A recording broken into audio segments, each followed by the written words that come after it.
The 2021 and newer Ram 2500 6.7-liter Cummins has a hidden flaw that destroys engines.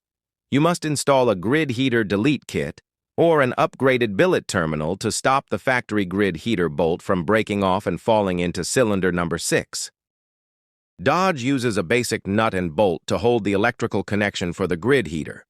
Electrical arcing and intense heat cycles weaken this connection over time. The bolt becomes brittle and eventually snaps off completely. When it breaks, the engine inhales the heavy metal piece straight into the intake runner.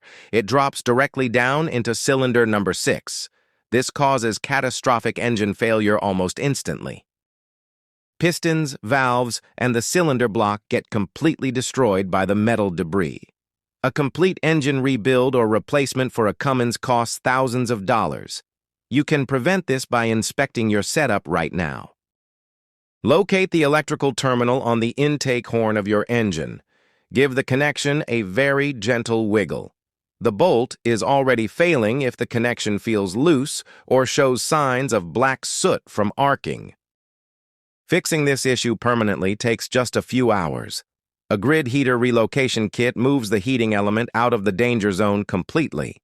Another option is a high-flow intake horn that removes the grid heater entirely for warmer climates.